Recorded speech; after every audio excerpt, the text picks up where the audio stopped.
तो उससे होने वाले नुकसान का रिस्क बूढ़े लोगों पे ज्यादा, they are more vulnerable towards it. खाना उतना प्रोड्यूस नहीं हो पाया उस आपदा की वजह से, जिस वजह से जो सप्लाई है फूड ग्रेन्स के, अनाज की जो सप्लाई है वो कम हो गई, मार्केट में कम खाना आया है। एक लॉन्ग पीरियड ऑफ टाइम तक जो आपको खाना रिक्वायर्ड है आपको वो मिल नहीं रहा है, ठीक है, ना ही क्वांटिटी के टर्म्स में ना ही क्वालिटी के टर्म्स में। तो ग्रीन रेवोल्यूशन ने इंट्रोड्यूस करा था HYV सीड्स को। HYV सीड्स यानी कि बच्चों ये सीड होते थे, बीज होते थे, हाई यील्डिंग वैरायटी सीड।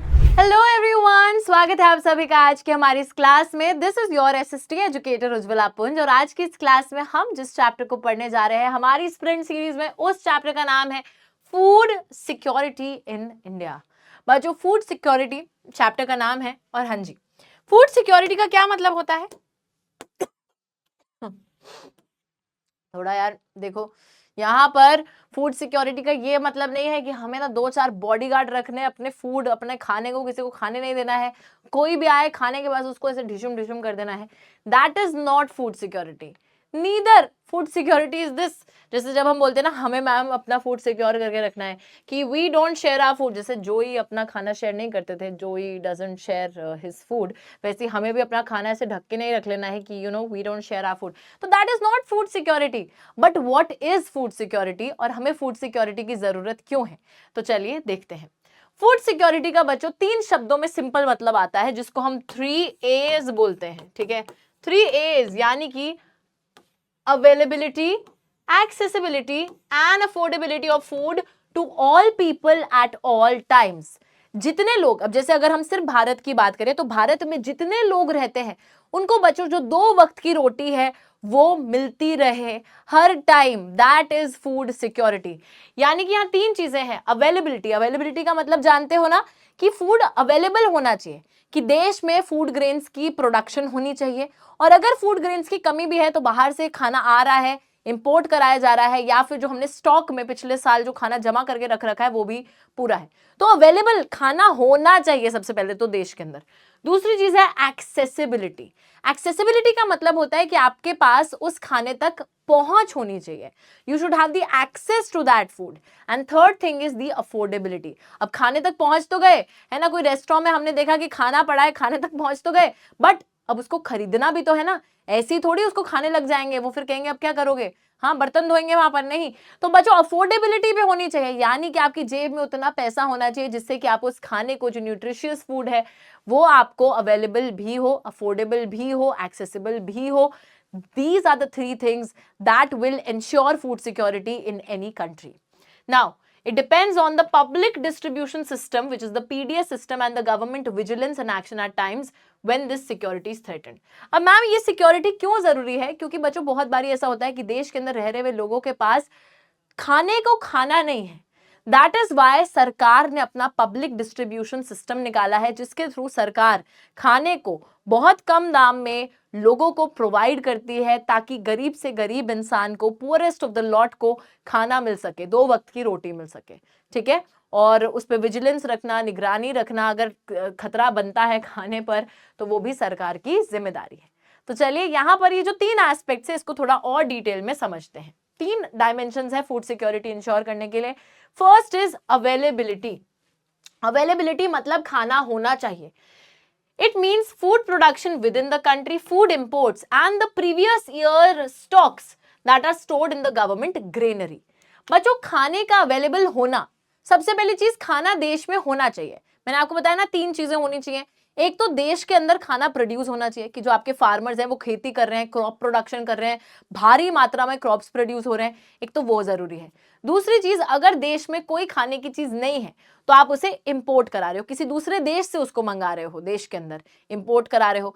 तीसरी चीज इसको इंश्योर करने के लिए कि प्रीवियस ईयर स्टॉक, जो ग्रेनरी बन रखी है, बड़े बड़े बफर स्टॉक को जो सरकार ने रख रखा है चावल के, गेहूं के, उसको स्टोर करके गोडाउन वगैरह में, तो वो वाले स्टॉक भी अवेलेबल होने चाहिए कि अगर कभी कहीं पे भुखमरी बढ़ती है या कोई नेचुरल कैलामिटी आ जाती है, कोई ऐसी स्थिति आ जाती है, डिजास्टरस सिचुएशन है ना, मतलब प्राकृतिक रूप में कोई आपदा आ जाती है, तो उस सिचुएशन के अंदर आपके पास उतना खाना होना चाहिए कि आप सबके पेट को भर सकें।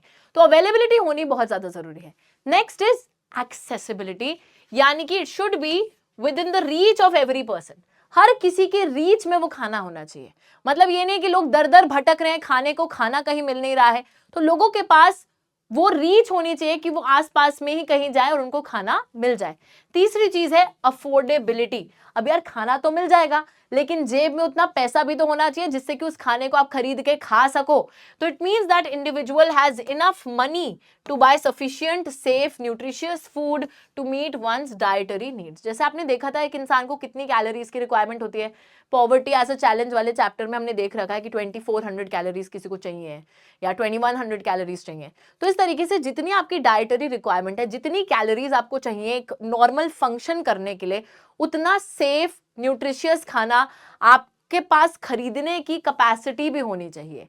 ठीक है, तो वो अफोर्डेबिलिटी होनी चाहिए कि हमें जितनी कैलोरी रिक्वायरमेंट का खाना चाहिए, न्यूट्रिशियस खाना चाहिए, सेफ खाना चाहिए, 2 वक्त की जो रोटी चाहिए, उतने पैसे भी हमारे पास होने चाहिए। तो ये 3 चीजें हैं बच्चों जिससे कि फूड सिक्योरिटी को इंश्योर किया जा सकता है। आई होप ये 3 डायमेंशंस तो बहुत ही क्लियरली आपको समझ में आ गए होंगे। अब बात आती है कि फूड सिक्योरिटी इंश्योर कब होती है, देश में फूड सिक्योरिटी कब पाई जाएगी? जब इनफ फूड अवेलेबल है, सबके पास कैपेसिटी उस खाने को खरीदने की, एक अच्छी क्वालिटी के खाने को खरीदने की, और कोई एक्सेस के टुवर्ड्स बैरियर नहीं है, कोई रुकावट नहीं है। मतलब वही अवेलेबिलिटी, अफोर्डेबिलिटी और एक्सेसिबिलिटी, उन तीनों चीजों पे ही फोकस करा जा रहा है कि इनफ खाना अवेलेबल होना चाहिए, अवेलेबिलिटी होनी चाहिए, है ना, अवेलेबिलिटी होनी चाहिए, उसी के साथ सबके पास कैपेसिटी है एक्सेप्टेबल क्वालिटी का खाना खरीदने की, टू बाय फूड, यानी कि अफोर्डेबिलिटी होनी चाहिए। वही तीनों पॉइंट्स को थोड़ा और करके लिखा हुआ है, कोई बैरियर नहीं होना चाहिए, तो वो एक्सेसिबल भी होना चाहिए, एक्सेसिबिलिटी भी होनी चाहिए। आई होप बच्चा पार्टी आप सभी को ये बात समझ में आ गई है। Now let's move on to the next thing, why food security, जरूरत क्यों है, क्यों फूड सिक्योर करना है? लोगों के पास क्या 2 वक्त खाने को खाना नहीं है? तो बच्चों नहीं है। आप लोगों को बहुत अपने आप को प्रिविलेज्ड समझना चाहिए कि आपके माँ बाप ने आपको ऐसी कंडीशंस प्रोवाइड कर रखी है कि जहां पर आपको कोई दिक्कत नहीं आ रही है खाना खाने में। आप कितने नखरे करते हो ना, कभी मम्मी दाल बना देती हैं तो बोलते हैं अरे मम्मी क्या बना दिया, कुछ अच्छा बनाओ, है ना। और हर कोई करता है, मैं भी करती हूँ, हर कोई करता है। But we should be lucky enough, हमें इस चीज में गर्व करना चाहिए, प्राउड फील करना चाहिए कि हम इतने लकी हैं कि हम लोग ये नखरे कर पा रहे हैं। नहीं तो बहुत लोग ऐसे हैं जिनके पास वो शायद वो दाल भी उनके लिए लग्जरी है, वो रोटी भी उनके लिए एक लग्जरी है, जिसको हम मना कर देते हैं ना, वो भी कुछ लोगों के लिए एक लग्जरी आइटम है। बच्चों फूड सिक्योरिटी की बहुत ज्यादा जरूरत है, मैं बताती हूँ क्यों। देखिए, अगर कोई ऐसी स्थिति आ जाए, भगवान ना करे कि कोई नेचुरल कलामिटी की स्थिति आ जाए, जैसे कोई बाढ़ आ जाए या सूखा पड़ जाए, ऐसी स्थिति के अंदर अब क्या होगा, बाढ़ या सूखा पड़ने की स्थिति में क्रॉप प्रोडक्शन ज्यादा नहीं हो पाएगी, खेती ज्यादा नहीं हो पाएगी, क्रॉप ज्यादा प्रोड्यूस नहीं हो पाएंगे, तो जो सप्लाई है फूड ग्रेन्स की, जो सप्लाई होगी, जो खाने की सप्लाई होगी, वो डिक्रीज हो जाएगी, है ना। कोई नेचुरल कैलामिटी आ गई है, बाढ़ आ गई, ड्रॉट आ गया, फ्लड आ गया, कुछ भी हुआ, उस केस में खाना उतना प्रोड्यूस नहीं हो पाया उस आपदा की वजह से, जिस वजह से जो सप्लाई है फूड ग्रेन्स की, अनाज की जो सप्लाई है वो कम हो गई, मार्केट में कम खाना आया है। अब जब खाना कम है लेकिन पेट तो बहुत ज्यादा भरने हैं आपको, डिमांड ज्यादा है, सप्लाई कम है, ठीक है, सप्लाई कम है, डिमांड ज्यादा है, जिस वजह से एक शॉर्टेज जो है खाने की आपको देखने को मिलेगी। और अगर किसी चीज की शॉर्टेज हो जाती है तो उस चीज के दाम को क्या होता है, मार्केट में आप खरीदने जा रहे हो, 10 पैकेट ब्रेड के पड़े हैं, लेकिन खरीदने वाले लोग 100 हैं, 100 लोगों को ब्रेड चाहिए लेकिन पैकेट सिर्फ 10 हैं। उस केस में क्या है, सप्लाई कम है, डिमांड ज्यादा है, लोग डिमांड कर रहे हैं बट सप्लाई नहीं है, तो जाहिर सी बात है बच्चों की प्राइसेस जो है वो इंक्रीज हो जाएंगे, दाम जो है वो बढ़ जाएगा हर एक कमोडिटी का, जिसकी वजह से वो व्यक्ति जिसके पास ज्यादा पैसा नहीं है वो भूखा रह जाएगा, शॉर्टेज ऑफ फूड क्रिएट होगी, यहां पर एक तरीके से स्टारवेशन क्रिएट होगी, because many people will not be able to afford, won't be able to afford the food, खाने को अफोर्ड नहीं कर पाएंगे, उनके पास पैसा नहीं होगा खाना खरीदने के लिए। People can not afford to buy food, and if such a calamity happens in a very wide spread area और stretch over a long period of time, it might cause a situation of starvation. Massive starvation का मतलब होता है famine की situation आ जाएगी, और इस तरीके से बच्चों एक सिंपल सी नेचुरल कैलामिटी की वजह से कैसे भुखमारी आ जाएगी किसी भी एरिया में, it can cause a famine, right. क्या देखा हमने, नेचुरल कैलामिटी हुई, प्रोडक्शन नहीं हुई फूड ग्रेन्स की, जिस वजह से मार्केट में शॉर्टेज ऑफ फूड है। अब खाने की तो कमी है बट डिमांड तो ज्यादा है, जिस वजह से प्राइसेस हर चीज के बढ़ जाएंगे। अब हर चीज का जब प्राइस बढ़ेगा तो हर कोई उस खाने को अफोर्ड नहीं कर पाएगा, हर कोई उस खाने को खरीद नहीं पाएगा, सिर्फ जो अमीर लोग हैं वही खरीद पाएंगे। अब जब सब खरीद नहीं पाएंगे और अगर ये चीज एक बहुत लंबे समय तक किसी जगह पर होती है या फिर एक बहुत बड़े एरिया में ये चीज होती है तो it will lead to starvation. तो जो लोग खरीद नहीं पा रहे हैं बेचारे वो भूखे रहेंगे, भूखे पेट रहेंगे, स्टारवेशन होगी। ठीक है, मैसिव स्टारवेशन, अगर बहुत ज्यादा लोगों के बीच में वो स्टारवेशन हो रही है दैट मींस भुखमारी की एक स्थिति, फेमाइन की एक स्थिति आ सकती है। फेमाइन की स्थिति में वाइड स्प्रेड डेथ होती है due to starvation, epidemics caused by forced use of contaminated water और decaying food and loss of body resistance due to weakening from starvation. और फेमाइन से बच्चों ज्यादातर लोग मर जाते हैं। जब भुखमारी की स्थिति आती है, लोगों के पास खाने को खाना नहीं होता है, तो उस स्थिति में बहुत से लोग मर जाते हैं। क्यों? क्योंकि बहुत बारी उन लोगों को गला सड़ा सा खाना खाना पड़ता है, जीवित रहने के लिए गंदा पानी कंज्यूम करना पड़ता है, जिससे उनको बीमारियां होती हैं, या तो उन बीमारियों से मर जाते हैं, या फिर खाना ही नहीं मिल रहा है, भूखे पेट रह रहे हैं, उससे भी मर जाएंगे, या फिर भूखे पेट रह रहे हैं तो आपकी बॉडी के अंदर वो इम्यूनिटी नहीं है डिसीजेस को फाइट करने की, उससे मर जाओगे। तो starvation will lead to deaths, people will die from starvation, that is what is being said. तो ये सारी स्थिति, ठीक है, इन सब स्थितियों की वजह से ही there is a need for food security. तभी हमें वही अवेलेबिलिटी, एक्सेसिबिलिटी, अफोर्डेबिलिटी की जरूरत है इन सब लोगों के लिए जिन पे एक ज्यादा रिस्क है स्टारवेशन के थ्रू मरने का। ठीक है, नाउ आगे चलते हैं। Who are the food insecure people, किन पर यह खतरा सबसे ज्यादा मंडराता है कि अगर फूड इनसिक्योरिटी की एक सिचुएशन आती है, so who are the people who are most likely to be affected by it. किस पर सबसे ज्यादा खतरा मंडराएगा, कौन सबसे ज्यादा रिस्क पे रहेगा कि उसको फूड इनसिक्योरिटी झेलनी पड़ेगी। मतलब बच्चों एक तरीके से सबसे ज्यादा वल्नरेबल कौन है फूड इनसिक्योर होने का, सबसे ज्यादा खतरा किस पे है, सबसे ज्यादा थ्रेट किस पे है। जैसे हमने पॉवर्टी वाले चैप्टर में देखा था कि अगर कोई प्राकृतिक आपदा की स्थिति आती है, अर्थक्वेक सॉर्ट ऑफ स्थिति आती है, तो बाकी लोग तो घर से निकल के बाहर पहुंच जाएंगे, लेकिन जो बूढ़े बुजुर्ग होंगे they will be under more risk कि उन पे अर्थक्वेक का खतरा ज्यादा है, क्योंकि वो इतनी तेज दौड़ भाग के बाहर नहीं पहुंच सकते, है ना। तो उससे होने वाले नुकसान का रिस्क बूढ़े लोगों पे ज्यादा, they are more vulnerable towards it, right. गरीब होने का रिस्क एससीज, एसटीज, कैजुअल वर्कर्स, इन सब लोगों पे ज्यादा है, क्योंकि वो लोग वैसे ही बेचारे कमा नहीं पा रहे, ऊपर से सोसाइटी में एक्सप्लॉयटेशन और हो रहा है। तो एक तरीके से वो वाली चीज थी। सेम उसी तरीके से कौन ऐसे लोग हैं विच आर फूड इनसिक्योर, जिन पे भूखमारी का खतरा या भूखे रहने का खतरा ज्यादा है। चलो देखते हैं। People having little or no land, traditional artisans, providers of traditional services, petty self-employed workers, destitutes including beggars are the worst affected groups. तो गांव में अगर देखा जाए जिन लोगों के पास खुद की जमीनें नहीं हैं, जिन्हें शायद लेबर की तरह किसी दूसरी जमीन पे जाके काम करना पड़ रहा है, कभी काम मिलता है कभी काम नहीं मिलता, जिस दिन काम मिलता है उस दिन का पैसा मिलता है, तो ज्यादा पैसा नहीं है, तो क्योंकि ज्यादा पैसा नहीं है इस वजह से वो फूड इनसिक्योरिटी इन पे डगमगा रही है, मंडरा रही है। साथ ही में ट्रेडिशनल आर्टिसंस है जो छोटे मोटे हैंडीक्राफ्ट्स बनाते हैं, बेचारे उनके पास भी ज्यादा पैसा नहीं है। ट्रेडिशनल सर्विसेज प्रोवाइड करने वाले लोग, सेल्फ एम्प्लॉयड लोग थोड़ा बहुत काम कर रहे हैं, बेगर्स जो भीख मांग रहे हैं, these are some of the worst affected groups जिन पे फूड इनसिक्योरिटी सबसे ज्यादा मंडरा रही है।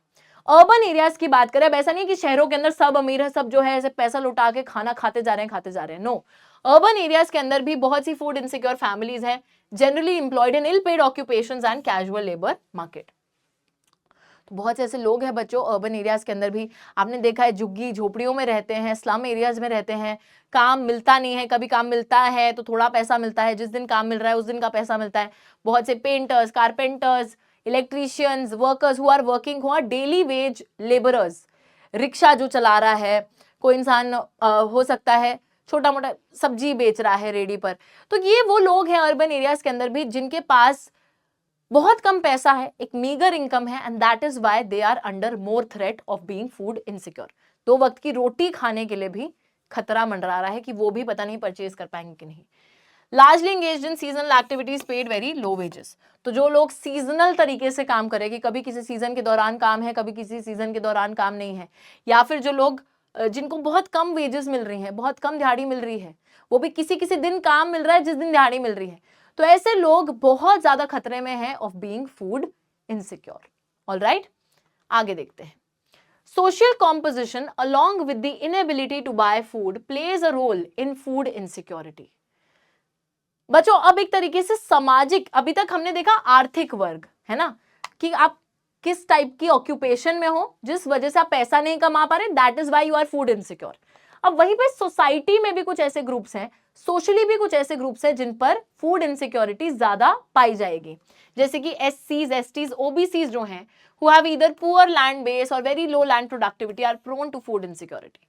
समाज में जिन ग्रुप्स के साथ, जिन वर्गों के साथ शोषण किया गया है over a very long period of time, जैसे कि schedule caste, schedule tribes, other backward classes, ये भी वो कम्युनिटीज हैं जो कि फूड इनसिक्योर होने के खतरे में बहुत ज्यादा है, क्योंकि आर्थिक तौर पर भी वो बाकी लोगों से पीछे रह गए और सामाजिक तौर पर भी उनके साथ शोषण किया जा रहा है।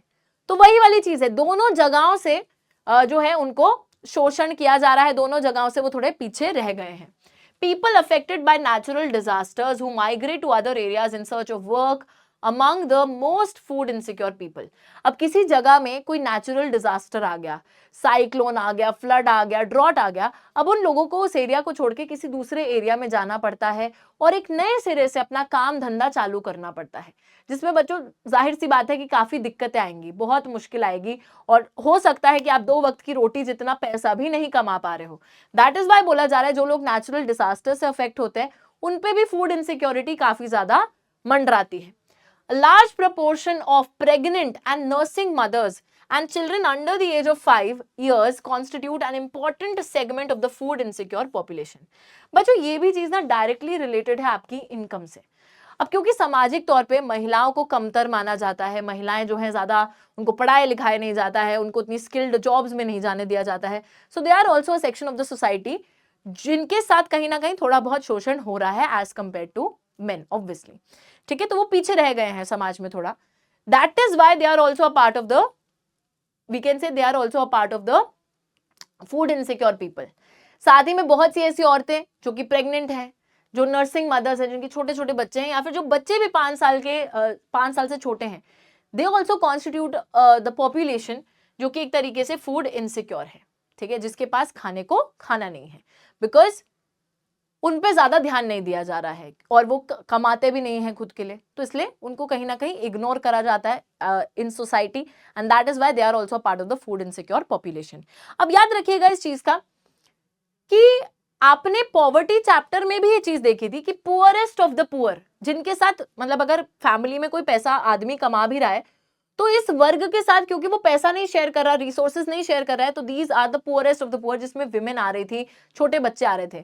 सेम चीज यहां पर भी लिखी है कि ये लोग फूड इनसिक्योर लोगों में भी आ रहे हैं, पैसा नहीं है, it is directly related to that. जिसके पास पैसा नहीं है वो फूड इनसिक्योरिटी के लिए ज्यादा वल्नरेबल है या ज्यादा इनसिक्योरिटी उस पर रहेगी।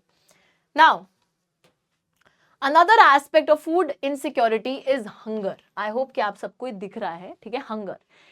It is not just an expression of poverty, it brings about poverty. Hunger has chronic and seasonal dimension. एक और एस्पेक्ट फूड इनसिक्योरिटी का आता है भूख, हंगर। तो ये सिर्फ पॉवर्टी का एक्सप्रेशन नहीं है, लेकिन ये पॉवर्टी लेकर भी आता है। बच्चों देखो भाई, कॉज भी है, कॉन्सिक्वेंस भी है। तो अगर आप भूखे हो, भूखे रह रहे हो, ठीक है, तो वो शायद इसलिए भी हो सकता है क्योंकि आप गरीब हो, इसलिए आप भूखे रह रहे हो, या फिर अगर आप भूखे रह रहे हो तो भी आप गरीब हो जाओगे, वो वाली चीज है। ठीक है, तो यहां पर वही चीज है, it also brings about poverty. तो because you are remaining hungry तो you will ultimately become poor, या फिर because if you are poor you are likely to remain hungry because you are not able to afford the food that is required for your body. 2 type की hunger देखी जाती हैं, एक होती है chronic hunger, एक होती है सीजनल हंगर। क्रॉनिक शब्द का मतलब ही होता है जो एक लंबे टाइम तक एग्जिस्ट करे, तो क्रॉनिक हंगर भी वही चीज है। Chronic hunger is a consequence of diets persistently inadequate in terms of the quantity or the quality. बच्चों जब आप एक लॉन्ग पीरियड ऑफ टाइम तक जो आपको खाना रिक्वायर्ड है आपको वो मिल नहीं रहा है, ठीक है, ना ही क्वांटिटी के टर्म्स में ना ही क्वालिटी के टर्म्स में, तो आप you are likely to remain hunger over a longer period of time which is chronic hunger, है ना, कि हमें जितनी कैलोरीज चाहिए उतनी कैलोरीज का हम खाना खा नहीं रहे हैं, ठीक है, और जो खाना खा भी रहे हैं वो अच्छी क्वालिटी का खाना नहीं है, बेकार खाना है, मतलब किसी काम का खाना नहीं है, उससे हमें कोई न्यूट्रिशन नहीं मिल रहा है। तो उस केस में आप एक क्रॉनिक हंगर की सिचुएशन में हो, जहां पर परसिस्टेंटली आपकी डाइट इनएडिक्वेट है, अप टू द मार्क है ही नहीं आपकी डाइट, ना ही क्वांटिटी के टर्म्स में ना ही क्वालिटी के टर्म्स में, और वो जब लंबे पीरियड तक चल रही है चीज, मतलब आप क्रॉनिकली एक हंगर वाली सिचुएशन में आ गए हो, लंबे पीरियड ऑफ टाइम तक आप एक हंगर वाली सिचुएशन में आ गए हो। दूसरा एस्पेक्ट आता है seasonal hunger. It is related to cycles of food growing and harvesting. अब सीजनल हंगर है कि जिस टाइम पे काम है, जिस टाइम पे पैसा कमा रहे हैं, उस टाइम पे तो 2 वक्त की रोटी परचेज कर पा रहे हैं, कि एक सीजन के दौरान काम है, पैसा आ रहा है, उस टाइम पे 2 वक्त की रोटी खा रहे हैं, ठीक है, तब तक हम हंग्री नहीं है। बट जिस टाइम पे फिर एक ऐसा सीजन आया जब काम ही नहीं है हमारे पास, जब हम पैसा नहीं कमा पा रहे, तो उस टाइम पे जाहिर सी बात है कि हम अफोर्ड नहीं कर पाएंगे खाना। तो एक सीजन हम ठीक है, बट एक season we are in the seasonal hunger वाला category, where we are not able to afford 2 वक्त की रोटी, नहीं खा पा रहे, ठीक है। Since independence India has been aiming at self sufficiency in food grains. अब बच्चों जाहिर सी बात है, अगर क्रॉनिक हंगर, सीजनल हंगर से हमें दूर भागना है या इस सिचुएशन को सॉल्व करना है, क्योंकि बहुत से लोग इस सिचुएशन में रहते हैं, इस वजह से आफ्टर इंडिपेंडेंस, यानी कि इंडिया जब आजाद हुई थी उसके बाद से ही we have been aiming at self sufficiency in food grains. मतलब कि हम यही, हमारा उद्देश्य यही है हमारे देश का कि फूड ग्रेन्स यानी कि अनाज के मामले में हमारा देश आत्मनिर्भर बन जाए, हमारे देश में ही प्रोडक्शन हो जितने फूड ग्रेन्स रिक्वायर्ड है, और कंज्यूम भी कर लें, ठीक है, प्रोडक्शन भी हो कंजम्पशन भी हो। ये ना हो कल को स्थिति कि हमें बाहर से खाना मंगवाना पड़ रहा है, हमारे देश में खाना नहीं है। So we do not want that. हम चाहते हैं कि हमारे देश में ही हम सेल्फ सफिशिएंट रहें, आत्मनिर्भर रहें, खुद से उतनी प्रोडक्शन कर सके जितने पेट हमको भरने हैं। After independence, India's policymaker adopted all measures to achieve self-sufficiency in the food grains. In the field of agriculture, India adopted a new strategy which resulted in the Green Revolution. तो यहाँ पर एक और चीज की बात करी जा रही है कि हमें सेल्फ सफिशिएंसी चाहिए थी फूड ग्रेन्स की प्रोडक्शन में, और हमने हर वो मेजर लिया, हमारे जो पॉलिसी बनाने वाले लोग थे उन्होंने हर वो मेजर लिया जिससे कि सेल्फ सफिशिएंसी को इंप्रूव करा जाए, ताकि हमारे इंडिया में आत्मनिर्भरता लाई जाए in terms of the food grain production. Field of agriculture, agriculture के फील्ड में हमने कोशिश करी, नई नई स्ट्रैटेजीज हम लोग लेकर आए, जैसे कि ग्रीन रेवोल्यूशन की स्ट्रैटेजी हम लोग लेकर आए सेल्फ सफिशिएंसी को अचीव करने के लिए। अब बात आती है ग्रीन रेवोल्यूशन की। तो बच्चों यहां पर आपने देखा कि सेल्फ सफिशिएंसी लाने के लिए, आत्मनिर्भर बनने के लिए हमारे पॉलिसी मेकर्स ग्रीन रेवोल्यूशन को लेकर आते हैं।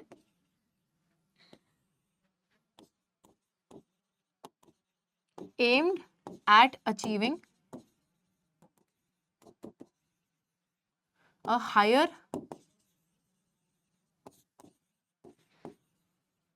productivity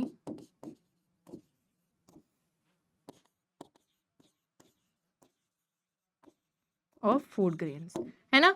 अनाज की ज्यादा से ज्यादा प्रोडक्टिविटी हमको चाहिए थी, जिसकी वजह से हम लोग ग्रीन रेवोल्यूशन को लेकर आते हैं। What was the green revolution? Green revolution था क्या? तो यहां पर इसको मैं इरेज करती हूँ और आपको मैं समझाती हूँ कि ग्रीन रेवोल्यूशन था क्या। हरित क्रांति इसको हिंदी में बोला जाता है। बेसिकली इस रेवोल्यूशन के थ्रू हम ज्यादा प्रोडक्शन लाना चाहते थे, फूड ग्रेन ज्यादा से ज्यादा प्रोड्यूस करना चाहते थे, इतनी बात क्लियर है। ग्रीन रेवोल्यूशन ने इंट्रोड्यूस करा था HYV सीड्स को। HYV सीड्स यानी कि बच्चों ये सीड होते थे, बीज होते थे, हाई यील्डिंग वेराइटी सीड। अब हाई यील्डिंग वेराइटी सीड ये दावा करता था कि जैसे अगर आप पहले फूड ग्रेन कोई भी क्रॉप उगा रहे हो तो उसमें जैसे एक क्रॉप में 4 आपकी ग्रेन्स आ रही है, बट अब जब आप HYV सीड्स को यूज करके कोई भी क्रॉप उगाओगे तो उसमें पहले के मुकाबले ज्यादा फूड ग्रेन्स आपको देखने को मिलेंगी, ठीक है। पहले एक क्रॉप में 4 फूड ग्रेन्स आ रही है, अब हो सकता है 4 की जगह 6 आ जाए। तो यील्ड जो है, जो उपज है, वो बढ़ा देंगे ग्रीन रेवोल्यूशन के ये HYV सीड्स। अब ठीक है, बहुत ही बढ़िया चीज है। सपोज लिमिटेड लैंड एरिया है बट उसमें ही प्रोडक्शन डबल हो जाएगी, एक तरीके से बढ़ जाएगी, इंक्रीज हो जाएगी, तो बहुत अच्छी बात है। बट हुआ क्या कि ग्रीन रेवोल्यूशन के जो ये HYV सीड्स थे, अगर किसी भी फार्मर को इन्हें यूज करके प्रोडक्शन करनी है तो आपको साथ में बहुत सारी चीजें लेनी पड़ती थी, यानी कि फर्टिलाइजर्स, पेस्टिसाइड्स, इंसेक्टिसाइड्स, हर चीज लेनी पड़ती थी, और तब जाकर आप इसके थ्रू प्रोडक्शन कर सकते थे। तो बच्चों सिर्फ वही फार्मर्स जिनके पास काफी ज्यादा नोट थे, काफी पैसा था, वही इस रेवोल्यूशन का फायदा उठा पाए, वही इस HYV सीड को ले पाए, खरीद पाए, साथ में जो बाकी चीजें थी इरिगेशन के लिए चाहिए, फर्टिलाइजर, पेस्टिसाइड वगैरह चाहिए, उसको खरीद पाए। तो इसका जो इम्पैक्ट है वो काफी लिमिटेड रहता है। ओनली फ्यू प्रॉस्पेरस, थोड़े से ही जो प्रॉस्पेरस फार्मर्स थे वर एबल टू अफोर्ड, कुछ ही लोग इसे अफोर्ड कर पाए, एंड दैट इज वाई हम लोग देखते हैं बिकॉज कुछ ही लोग इसको अफोर्ड कर पाते हैं, दैट इज वाई इसका जो इम्पैक्ट है, इट्स इम्पैक्ट वाज लिमिटेड। इसका इम्पैक्ट लिमिटेड रहता है कुछ ही एरियाज के अंदर बच्चों, जैसे जो पंजाब है, हरियाणा है, वेस्टर्न उत्तर प्रदेश है, जहां पे काफी पैसा था फार्मर्स के पास, सिर्फ वहीं पर फार्मर्स इस टेक्नोलॉजी का इस्तेमाल कर पाए, वहीं पर वो प्रोडक्शन को इंक्रीज कर पाए। लेकिन बाकी एरियाज जहां पे फार्मर के पास इतना पैसा ही नहीं था कि वो इस टेक्नोलॉजी का इस्तेमाल कर पाए, तो उनको कोई फायदा भी नहीं हुआ। इस वजह से ग्रीन रेवोल्यूशन लाई तो गई थी, एम तो यही था फूड प्रोडक्शन को इंक्रीज करने का, बट उतनी सक्सेसफुल रही नहीं। कुछ कुछ एरियाज में सक्सेसफुल रही, लेकिन उसका इंपैक्ट काफी लिमिटेड रहा, बाकी एरियाज में सक्सेसफुल नहीं रही। ओके, ये बात सभी को समझ में आई है? चलो आगे देखो, आ जाओ। Now, since the Green Revolution, the country has avoided famine even during adverse weather conditions. अब Green Revolution के आने से कंट्री के अंदर, हमारे देश के अंदर फेमीन तो नहीं आया, मतलब कोई स्टारवेशन वाली सिचुएशन, भुखमारी वाली सिचुएशन तो पैदा नहीं हुई है, चाहे बहुत खराब वेदर कंडीशंस हुई हो तब भी नहीं हुई है। India has become self-sufficient in food grains during the last 30 years because of a variety of crops grown all over the country. Availability of food grains has been ensured with a carefully designed food security system by the government, and the system has two components. अब हमारे देश में ना तो कोई famine आया है, ना तो भुखमारी आई है, उसी के साथ हम लोग आत्मनिर्भर बन गए हैं फूड ग्रेन्स के मामले में पिछले 30 सालों में। मतलब हमारे देश के अंदर बिल्कुल बढ़िया प्रोडक्शन हो रही है फूड ग्रेन्स की, हमें इंपोर्ट करने की जरूरत नहीं पड़ती है खाने को। अवेलेबिलिटी जो है फूड ग्रेन्स की, ये इंश्योर करी गई है थ्रू अ गवर्नमेंट का सिस्टम। कौन सा सिस्टम? Food security system. तो बच्चों, हमारी सरकार ने फूड सिक्योरिटी के लिए एक सिस्टम ही बना दिया है, जिसके दो एस्पेक्ट है। इस फूड सिक्योरिटी सिस्टम का पहला एस्पेक्ट है बफर स्टॉक, दूसरा एस्पेक्ट है पब्लिक डिस्ट्रीब्यूशन सिस्टम। और कैसे ये फूड सिक्योरिटी सिस्टम काम करता है, चलिए मैं आपको समझाती हूँ। इन सब चीजों पे चलने से पहले let me explain it in my own words. तो सरकार क्या करती है बच्चों, गवर्नमेंट अपने इस फूड सिक्योरिटी सिस्टम के थ्रू क्या करती है, सबसे पहले फार्मर जो होता है, जो किसान होता है, ठीक है, उससे एक फेयर प्राइस पे, यानी कि एक मिनिमम सपोर्ट प्राइस इशू करती है, और ये दावा कर देती है कि देखो आप फसल उगाओ और मैं आपसे आपकी फसल परचेज करूंगी at a price that is issued by the government. ठीक है, कि मतलब वो बोल रहे हैं 1 किलो चावल और गेहूं जो है, उन्होंने उसका प्राइस फिक्स कर दिया कि 30 रुपए में 1 किलो ले लेंगे या 20 रुपए में 1 किलो ले लेंगे। तो इस तरीके से फिक्स कर दिया कि इस प्राइस पे तो हम आपसे आपके क्रॉप्स खरीद ही लेंगे। तो अब फार्मर के पास एक गारंटी है कि कोई और खरीदे ना खरीदे दुनिया, सरकार तो हमसे खरीद ही लेगी, वो भी एक फेयर प्राइस पे। तो गवर्नमेंट वहां से बहुत ज्यादा क्वांटिटी में जो है अनाज को परचेज करेगी। फिर इसी चीज को गवर्नमेंट अपने बफर स्टॉक में, जो ग्रेनरीज हैं वहां पे स्टोर करके रख देगी, स्टॉक मेंटेन करके रखेगी। और फिर इसी स्टॉक से गवर्नमेंट जो अपनी राशन शॉप्स होंगी, जिसको हम पीडीएस सिस्टम भी बोलते हैं, पब्लिक डिस्ट्रीब्यूशन सिस्टम भी बोलते हैं, इन राशन शॉप्स में एक बहुत ही सब्सिडाइज्ड रेट्स पर, बहुत कम दामों पर कस्टमर को, कंज्यूमर को प्रोवाइड करेगी बच्चों। ठीक है, तो एक पीडीएस सिस्टम होगा, पब्लिक डिस्ट्रीब्यूशन सिस्टम, जो राशन शॉप्स हैं सरकार की, वहां पर काफी कम दामों पर कंज्यूमर को यही जो अनाज है वो प्रोवाइड कर दिया जाएगा। आई होप बात एकदम क्लियर है। तो देखिए बफर स्टॉक क्या होता है। Buffer stock is the stock of food grains, बढ़िया सा कलर लेते हैं यहाँ पर, स्टॉक ऑफ फूड ग्रेन्स जो सरकार मेंटेन करके रखती है, नेमली व्हीट एंड राइस। और ज्यादातर बच्चों बफर स्टॉक किसका सरकार मेंटेन करके रखती है? गेहूं का और चावल का, जो दो मोस्ट इंपॉर्टेंट अनाज हमारे देश में लोग खाते हैं। Procured by the government through the food corporation of India, और ये फूड कॉर्पोरेशन प्रोक्योर करती है सबसे पहले इस अनाज को। Stock of wheat rice purchase by the FCI from the farmers where there is a surplus production. The farmers are paid a pre-announced price for their crops called the minimum support price. Every year, MSP is declared by the government before the sowing of the season to provide incentive to the farmers for raising the production of these crops. Buffer stock is created to distribute food grains in the deficit areas among the poorer section of the society at a price lower than the market price, also known as the issue price. देखिए बच्चों, तो यहाँ पर सरकार ने FCI को, सरकार ने रिस्पॉन्सिबिलिटी दे दी बफर स्टॉक मेंटेन करने की, एफसीआई यानी कि फूड कॉर्पोरेशन इंडिया को। फूड कॉर्पोरेशन इंडिया ने एमएसपी अनाउंस करा, मिनिमम सपोर्ट प्राइस अनाउंस करा फार्मर्स के लिए, और उनको बता दिया पहले ही क्रॉप्स को सो करने से, यानी कि क्रॉप्स जो है, आपका अनाज जो है, उसको बोने से पहले ही बता दिया है कि देखो हम आपको आपकी फसल का इतना इतना दाम देने वाले हैं। ठीक है, कि 30 रुपए पर किलो, 20 रुपए पर किलो बता दिया, पहले ही बता दिया। अब फार्मर को एक तरीके से एक इंसेंटिव मिल गया है कि यार हम अगर ज्यादा से ज्यादा प्रोडक्शन राइस और व्हीट की करेंगे तो सरकार हमसे इतने दाम पे तो खरीद ही लेगी। ठीक है, तो सोइंग सीजन से पहले ही एफसीआई जो है इस प्राइस को, जो मिनिमम सपोर्ट प्राइस होता है, इसको इशू करेगा, प्री अनाउंस प्राइस। हर साल एमएसपी सरकार द्वारा सोइंग सीजन से पहले डिक्लेयर कर दिया जाता है ताकि फार्मर को एक इंसेंटिव मिले कि वो इन क्रॉप्स की ज्यादा से ज्यादा प्रोडक्शन करें। अब वो प्रोडक्शन करेंगे, एफसीआई स्टॉक को प्रोक्योर करेगी। किस चीज का स्टॉक? व्हीट और राइस का स्टॉक प्रोक्योर करेगी। ठीक है, खरीदेगी और प्रोक्योर करके वो अपनी ग्रेनरी जो है, जो बफर स्टॉक है, उसमें उसको रख देगी। ठीक है, स्टॉक बना के रख देगी। फिर बच्चों, बफर स्टॉक को इसलिए रखा गया है ताकि जो अनाज है उन सभी एरियाज में प्रोवाइड करा जाए जहां पे खाने की कमी है, जहां डेफिसिट है। ठीक है, जहां खाने की कमी है। सरप्लस क्या होता है? एक्सेस। एक्सेस जहां सरप्लस प्रोडक्शन हो गई, extra production. Extra production farmer ने करी है क्योंकि उसे प्राइस मिल रहा है। सरप्लस प्रोडक्शन करेंगे, व्हीट राइस जो है सरकार को देंगे, सरकार खरीदेगी इनसे। सरकार फिर यही फूड ग्रेन्स उन एरियाज में डिस्ट्रीब्यूट करेगी जहां पर खाने की कमी है, जो डेफिसिट एरियाज हैं, among poorer section of the society. गरीब लोग जो हैं, जो 2 वक्त की रोटी नहीं खा पाते, उनको ये सब अनाज गवर्नमेंट प्रोवाइड करेगी at a price which is lower than the market price. Market में जो चीजों का दाम है, अगर आप चावल गेहूं खरीदने जाओगे तो वो दाम काफी ज्यादा होगा, पर सरकार जिस दाम पे लोगों को ये प्रोवाइड करेगी वो दाम मार्केट से काफी कम होगा, जिसको इशू प्राइस भी बोला जाएगा। तो इशू प्राइस पर बहुत कम दाम पर सरकार जो है ये सारे फूड ग्रेन्स लोगों को, कंज्यूमर्स को, poorest section of the society को प्रोवाइड करेगी। उसी के साथ नेक्स्ट चीज बच्चों, यहाँ पे वही पब्लिक डिस्ट्रीब्यूशन सिस्टम है। अब एफसीआई जो है फूड जो उसने प्रोक्योर करा है, जमा करा है, खरीदा है फार्मर से, गवर्नमेंट रेगुलेटेड राशन शॉप्स में पहुंचाएगी। इसी को ही पब्लिक डिस्ट्रीब्यूशन सिस्टम का नाम दिया जाता है।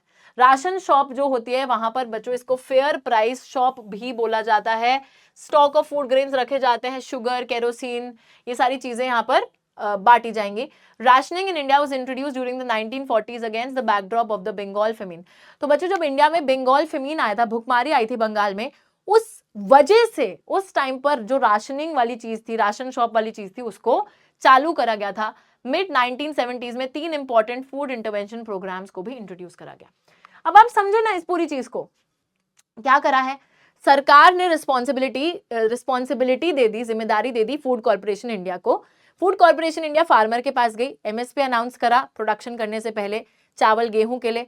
फार्मर ने बहुत सारी प्रोडक्शन करी, सरप्लस प्रोडक्शन करी, फिर सरकार ने उनसे वो सामान खरीद लिया, राइस व्हीट खरीद लिया।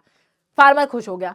अब वो राइस व्हीट खरीद के उसको रख लिया गया बफर स्टॉक के तौर पर, मतलब स्टॉक बना के रख लिया, उस खाने का बहुत सारा स्टॉक रख लिया। अब उसी स्टॉक को अलग अलग जगह की जो राशन शॉप्स खोली है, फेयर प्राइस शॉप्स जो खोली हैं, वहां पर पहुंचाया गया।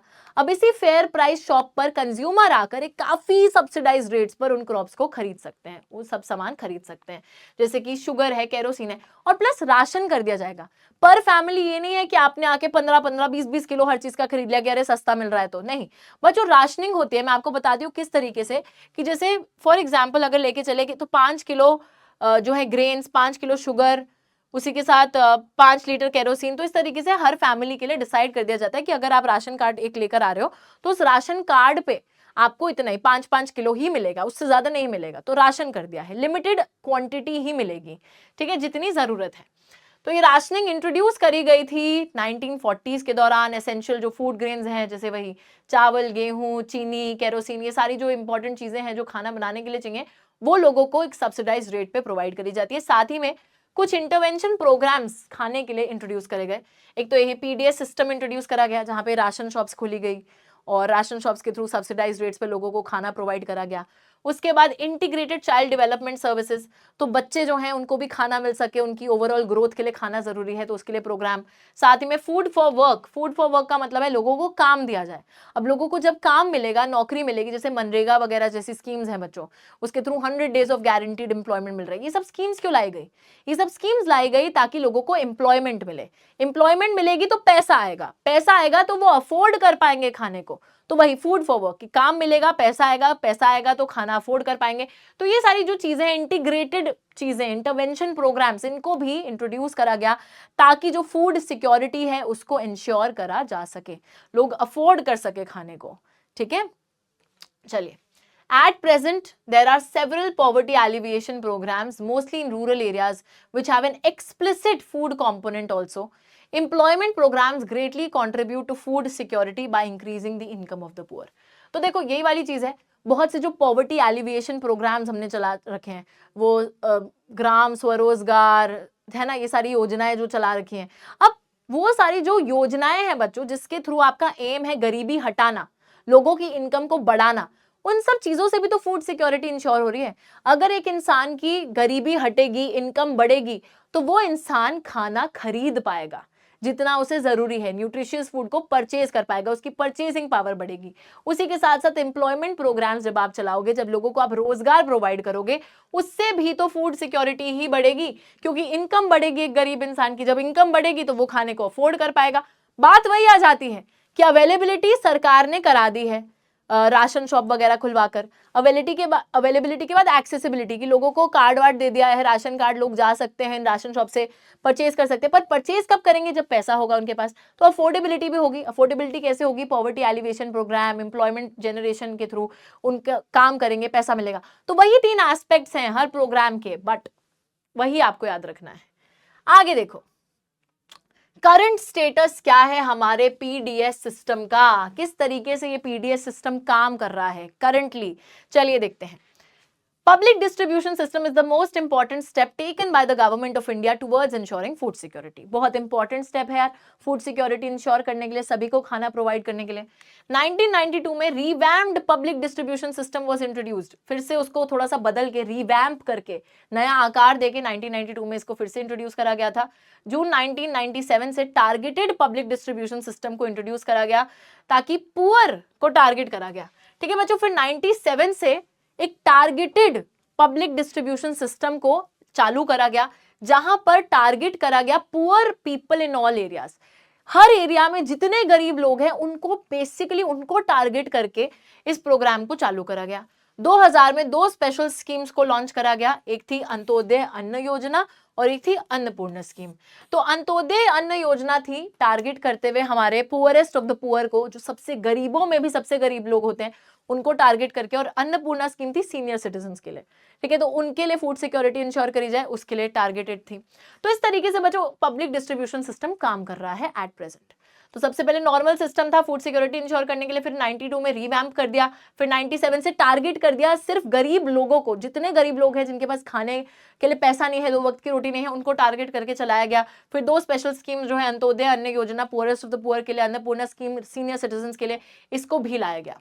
But over the year, the PDS proved to be the most effective instrument of government policy in stabilizing prices, making food available to consumers at affordable prices.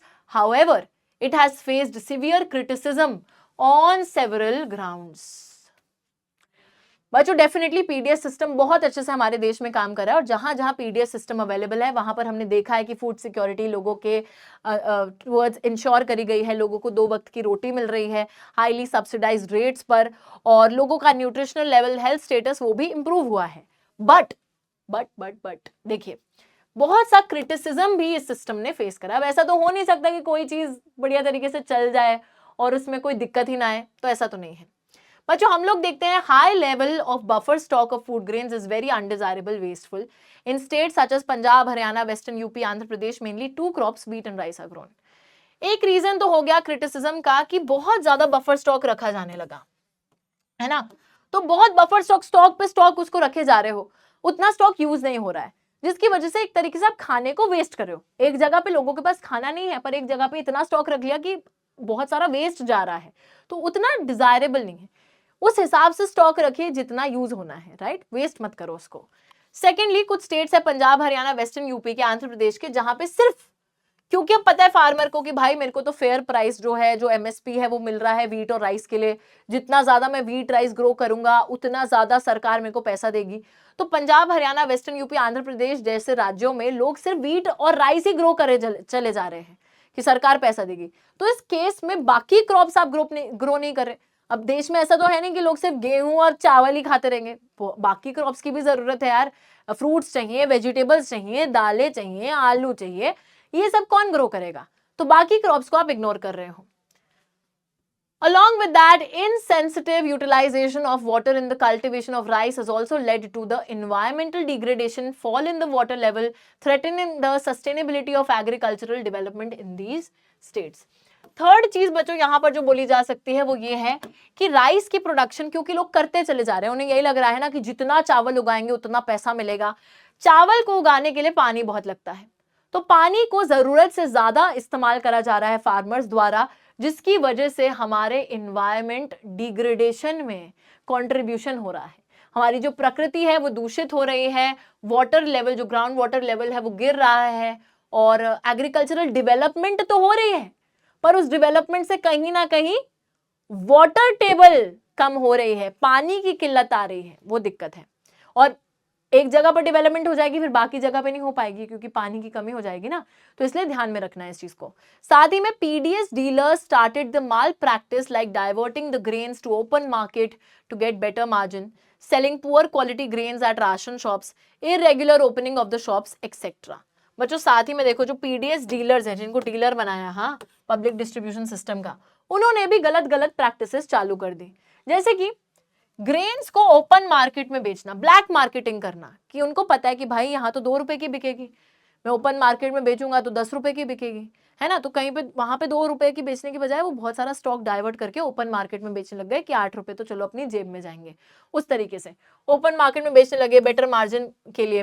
Poor quality grains ration shops पे, और जो खराब quality रह गया अनाज का वो ration shop पे बेच रहे हैं गरीबों को, जो कि गलत है ना। उसी के साथ irregular opening of the shops, कभी दुकान खुल रही है कभी दुकान नहीं खुल रही, तो बेचारा जिस इंसान को खाना चाहिए वो क्या करेगा, तो ये सब माल प्रैक्टिसेस में वो इन्वॉल्व हो गए।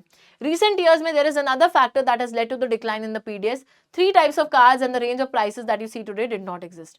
Now with TPDS of 3 different prices, any family above the poverty line gets very little discount at the ration shop. The price for APL families is almost as high as open market price. So there is little incentive for them to buy these items from the ration shops. अब क्या है, आपने 3 अलग अलग card बना दिए। कौन से 3 अलग अलग कार्ड बना दिए? आपने कार्ड यहाँ पे 3 बना दिए, एक तो बीपीएल, बीपीएल मतलब below poverty line, below poverty line APL और अंत्योदय कार्ड, ठीक है। 4 कार्ड होते हैं, मतलब सॉरी 3 कार्ड होते हैं।